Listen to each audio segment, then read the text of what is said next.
بله گهدار هجار جارم ایرول سر سینما کردیه گلوچه استانگیل پیشیا سینما کردی هنن جبو آوا ببی و جبو پیشکوی و جبو ویم جاره بمرایا بريس سلام حسن برپرسي نادي قامشلي السينمائي بريس حسن او فيلمي وثائقي امكارن بهتر بكن آلية راكهاندني دا يعني نهاد شما جهد نيدا خلقي جدرفا جبركو فيلمك اعلاميه فيلمك بهتر تي اخبار جفيدي درباسي ولاتي اوروبي ديكي يعني ام بهتر فيلم وثائقي دبي فيلمك وك مادك اعلامي دبي وك مقالك واقعك اللي بيد تصورين دي ويدي وقت تيجي يعني او فيلم وثائقي او ادواتي قال لك جران وبهاء ومزنجر نافن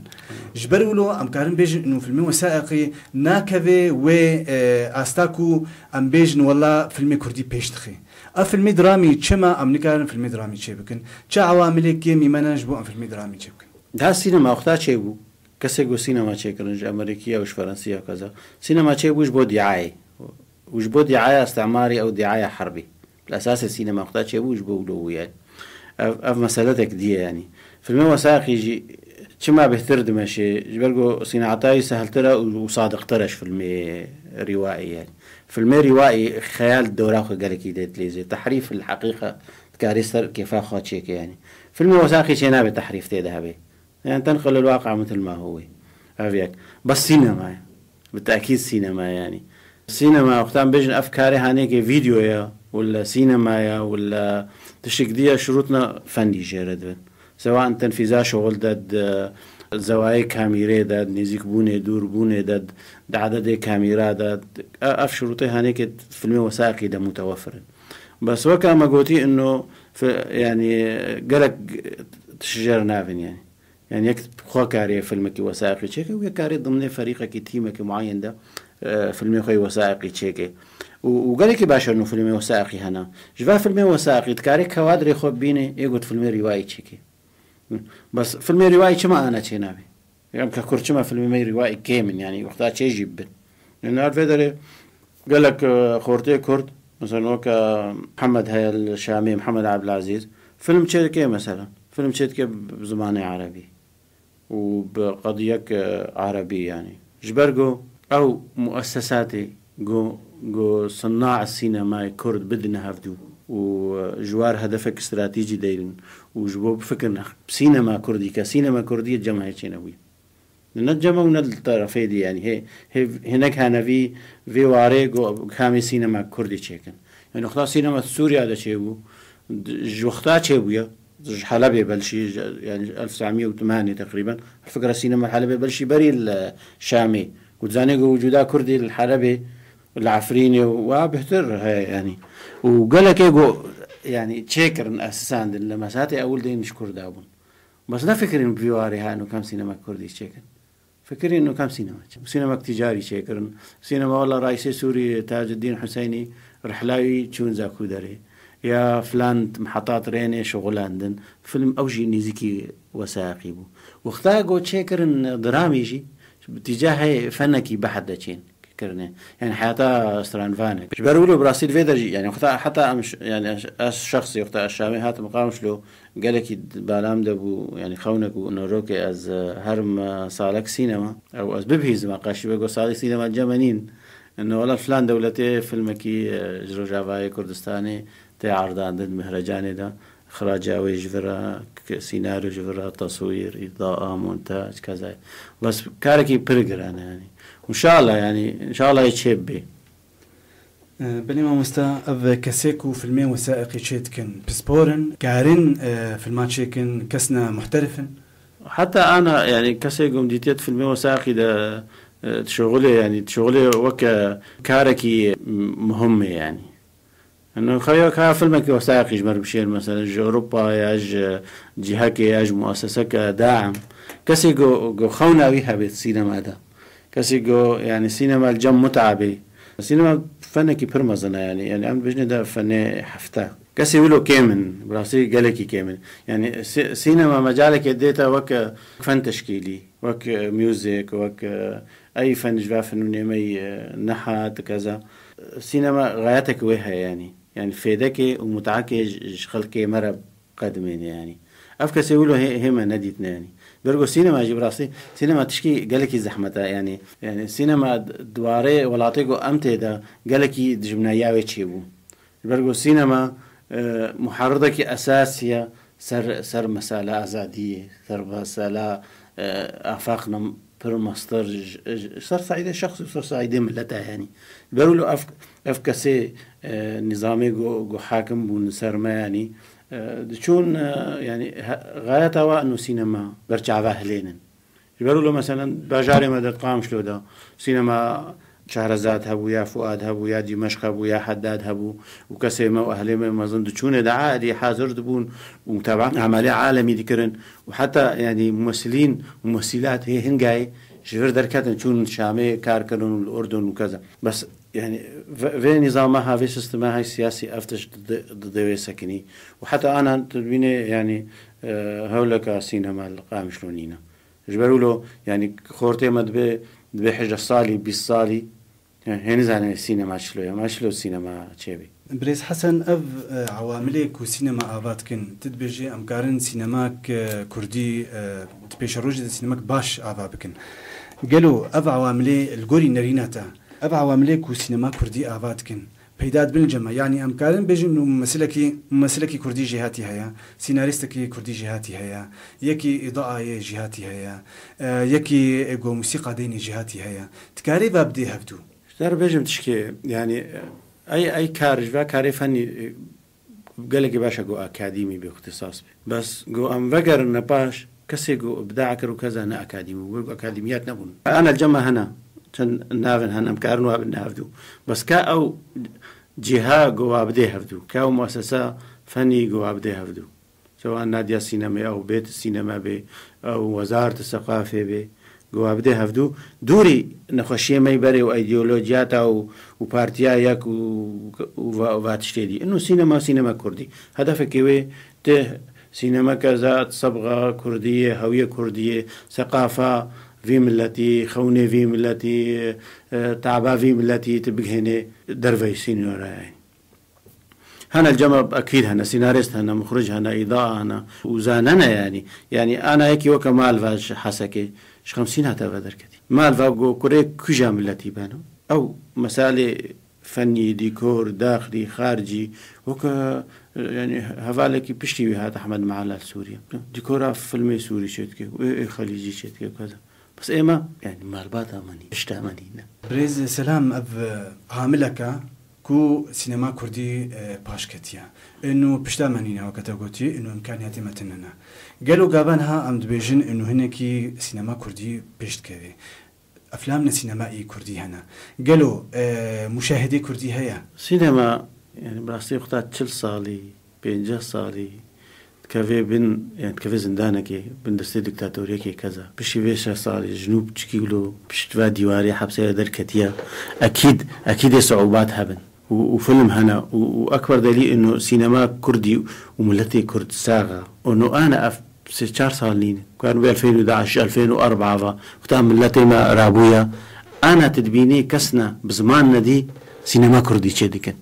يعني فيلم زياد كلثوم هبو سر عيدل فيلمك كردية زياد نا كردة تمام دليل شيء دليل إنه أف كرد قالك الجماعة بقدم إنسانيته بشكل عام وإيش هبي يعني وشيء بيه إن شاء الله بريز سلام أمي درباسي مجارة خوي بارشة دوج مجارة خو بن قالوا نادي قامشلي سينمائي حيانها تشكال كريا نادي قامشلي سينمائي مأساند 16/5/2013 ما خطر كوي سنوي داني إنه أم السينما كردي أم بيشخ قر إمكانيات يخو سينما شلو بيش كافي شروطه بيئوي صحيح دفيت بخلق يعني دفي صالات هبن دفي كوادري سينما هبن دفي أفلام سينما هبن إيوي باجاري قلت دكارتك ما نادي تشيكر وما اتصال كر حمو كسي مهتم سينما دفا باجارته وباجاري دورا خواده يعني الصالة أول 2014 17/4 أم جهان إنجازك ولو أم بين ينجمر باشا مهرجانك سينما كردي ضمن شعارة للكردي أيضا سينما يعني أول مهرجان أول أسبوع إنه بيجنا ملاتي إخوان إنه سينما مجهة وبراستيجي قال لك المشاهدين والجمهور فاجئين إنه نافي مخرجين كرد هنا وفصدي أفلام لستوى ده هيا يعني ما دبيست فيلمك يا المازوني يا فيلمك بهمان وبس حفتيها مقدان ولو البيجم يعني أثرك إيجابي شارع إذا خلقان خاصة إدفيوار إذا كاردك إذا هر حفتيه ما تشكي سينما شدكر يا فيلمك سينما زارو كاره خاصة جبرجو بلكي قالك جيلي مازن يعني نما كاري كبيواري تشيكر نيدا كاري ببينه حتى 2015 ما حفتيها سينما كردي دوا تشيكر بن شعار كده ظرف صار ما فرض كر يعني انه سينما جبو اشتي انا انها تشكي قالك مهم مجبره ودورة سينما في كاري ده وانا مهاوريد او لكي مهاوريد مهرجانك افلام اطفال جمعيه مهرجان افلام اطفال طبعا مشاركه كدولي بي كاركينو حتى يعني دولتنا بر تاريخها وهي السينما ده هي نكرنا أفكار إنه مهرجان السينما زاروك بنظمين أو أفلام اختيار كن أو مؤتمر صحفي تشيكن أو استقبال كن تنظيم كن أو لوجو تشيكن أو فيلم تسجيلي سر تحضيرات إخوة تشيبكن أو فيلمك كندا كسي جواي زاني بمثليني وأكتور بي ولو كار بكن طبعا تجربة بشتي فترات شوي مشاركات لما درفة هبون مع مشاركات مهرجان سليمانية ذكر بفيلمكي وفكرات تنظيمي وكلمات مهرجاني جبرجو أو مهرجان يعني تشيبو جبو كسيمة يفيدر جبو عمودة جبو شوطان الناس سينما عمودة شهرزاد أنا فينا دي مثلا استشار مشاريعي مهنا سر فيواري ومشروعك هي خاصة الفيلم سر سينما عمودة يعني بس جهة إنتاجي بين بصورين السينما شلو شوطي تأثيراوي وجداني مي كردي دما أفزارو كها جبو ببين يعني بشوطان نواني كي فالا نتشي جيلي وري رازان بن انه شست ودوا دا زارو كما تشون السينما وتشون السينما كي جبو يعني مفارقات على انه جبو دعم جبو زارو كي الجزائر الجزائر قد قارك ديدا بزمانك ديا وشست ودوا دا انا زارو كما تين كشت برشي دبن درت كبن جمالي خو جولاتي خو كسي قالك نيزيك جمهرة روكيشي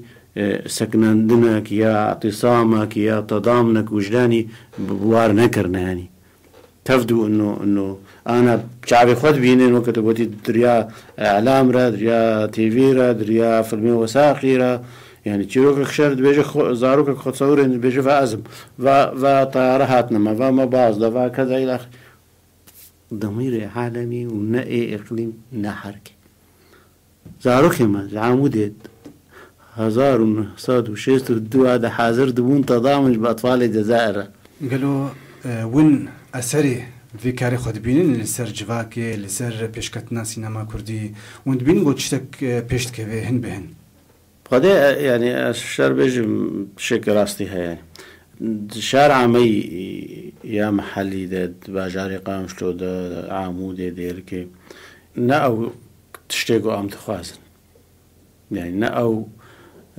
رتفعلا جو ما تخوست هيفي ما هابون يعني براستي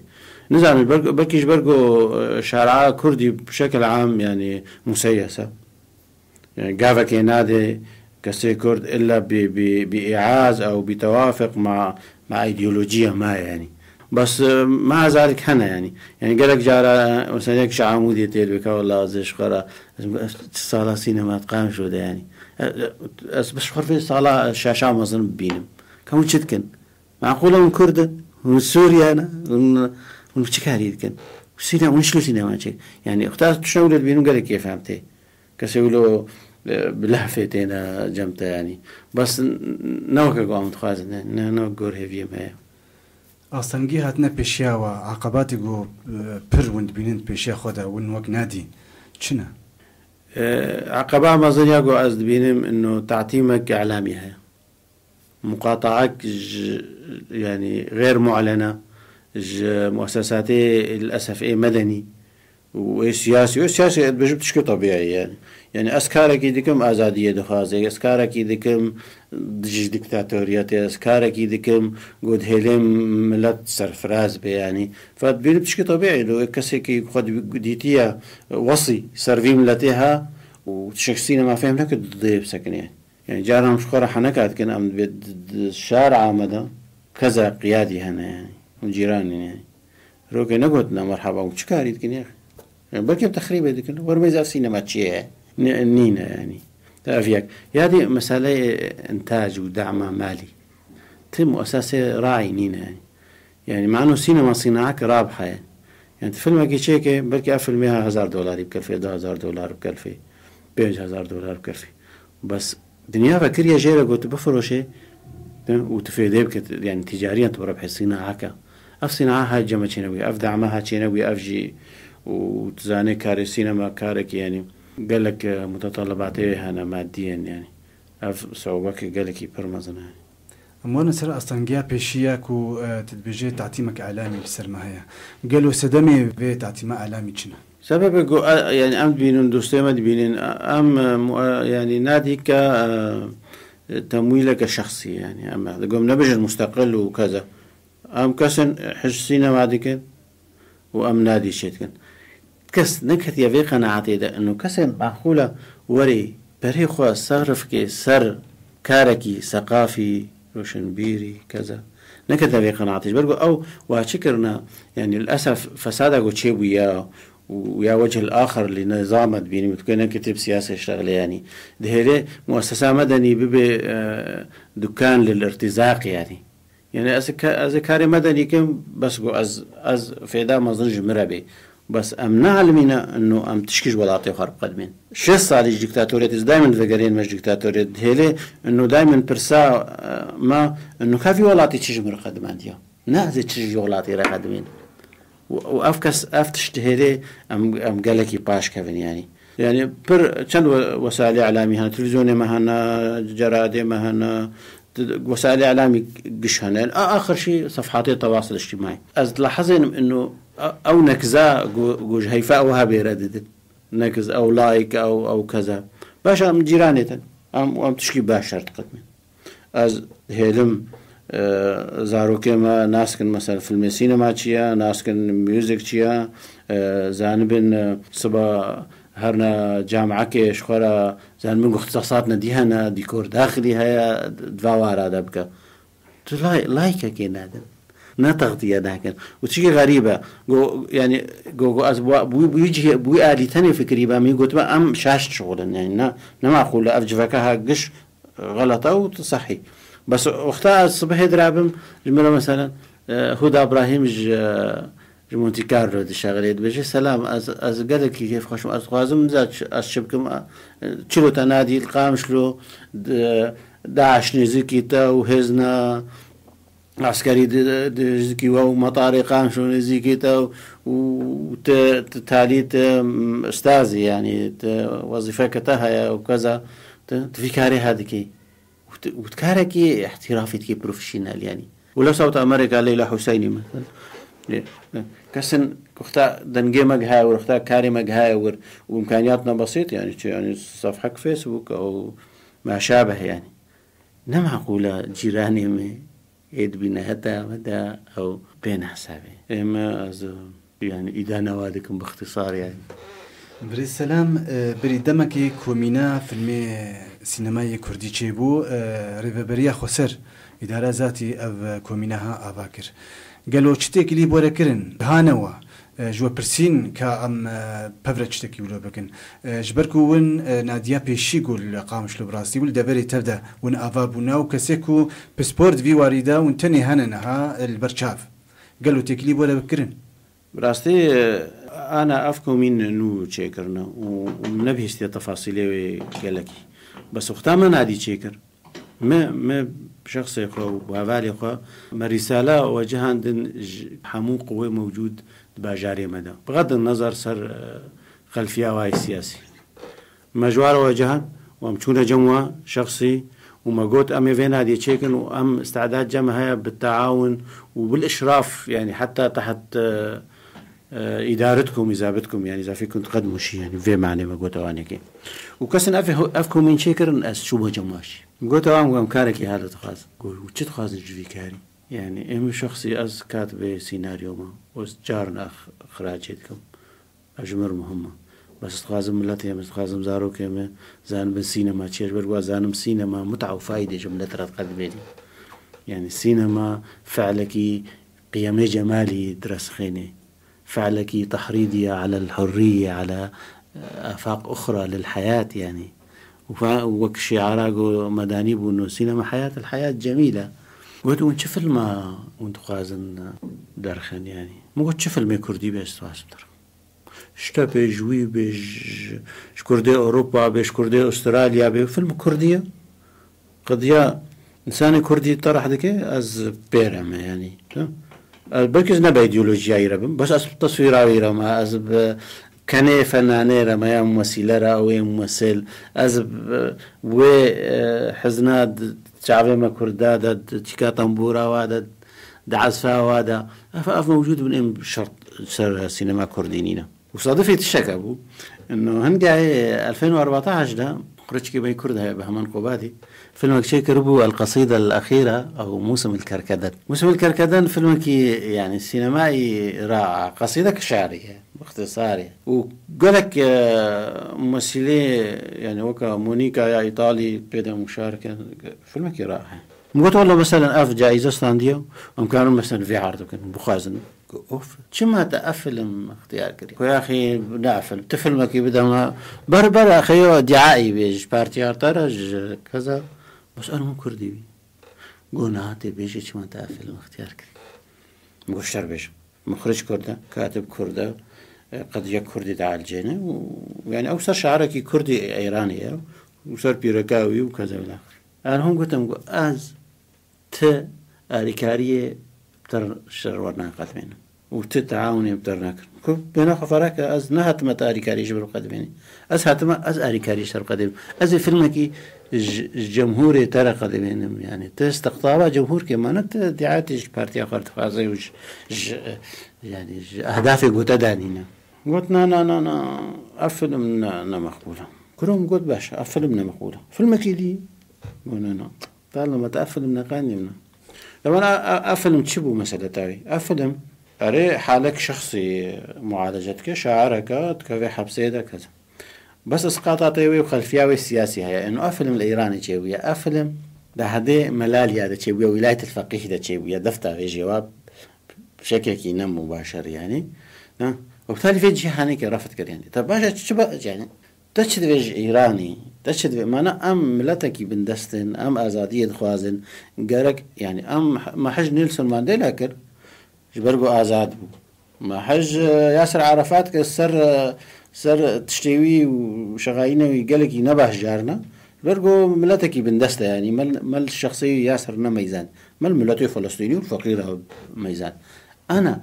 يكي جماعة ملتي مايا آزادية خوازه بشكل حرية شخصية يعني خوازه ضدني ونقد بجم نفسها جماعته يعني أو كار أفكارها بيجانينا وكار السينما بس تخست إطارك إيديولوجي ده كارك هاتا قرتن ريبيش هاتي قرتن ونبس وقتها يعني مفارقة ندفر ده بلكي فاجأ ميرا واش قرا كاري حكومينا خوشيك رزا الأخير مفارقات كده بأنه اختاء أم هات المكاركر كسن هات المركاركر هر كسكي هات المركاركر قلت من نادي هذا ناشغل نادي سينما متشيناكن ومهرجان اتشيناكن ومنكار بكاري بكن بشتي سي هيفا چار هيفا مرمى كاركريا چه نادي كفكريا وسكارم بنافكم يعني بس نحاوجه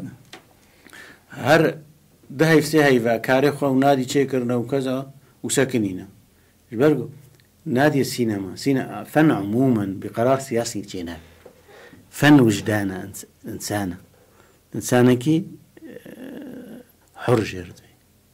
حتى تكارك حر بدي وحتى مستقبل ماشي دداوية في ديداري دا أم سباسيا بريز سلام حسن تكن بربرسي نادي قامشلي سينمائي سباس جبوتا سباش ترج مستمعين يا كبيرة.